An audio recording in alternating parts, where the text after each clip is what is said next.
Wala na daw ata talagang pag-asa magkabalikan, sina Bea Alonzo, at Dominic Roque, dahil huling-huli daw si Dominic na may kahalikan, komento ito ng vlogger na si OJ Diaz sa kanyang latest vlog.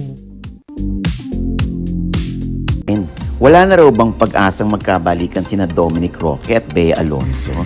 Kasi nga, si Dominic Roque, nahuli pero hindi kulong. Nahuling may kahalikang babae sa isang bar sa Siargao. At ang babaeng tinutukoy ay si Sue Ramirez.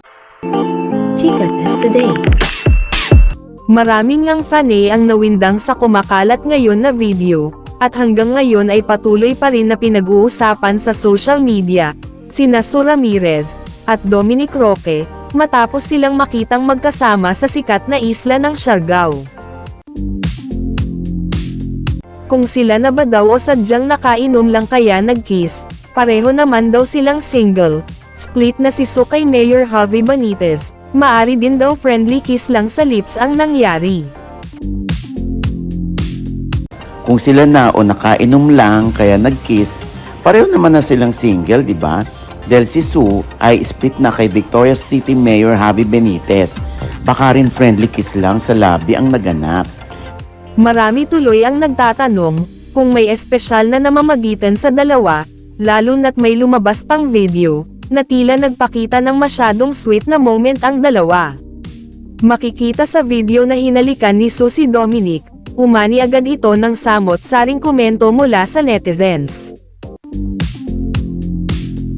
Ayon naman sa ibang netizens, deserve naman nilang maging maligaya lalo at parehas naman silang single.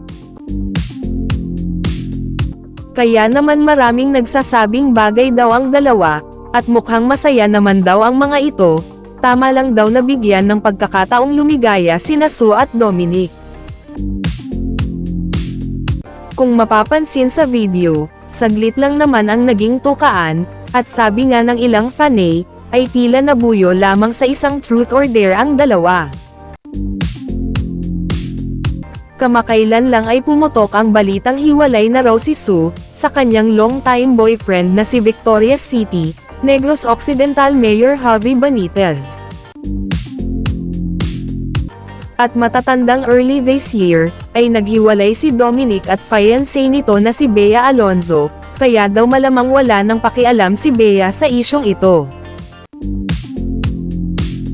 Wala pa namang paglilinaw mula sa magkabilang kampo tungkol sa viral video, kanya-kanyang marites lang ang mga netizens sa naturang isyu.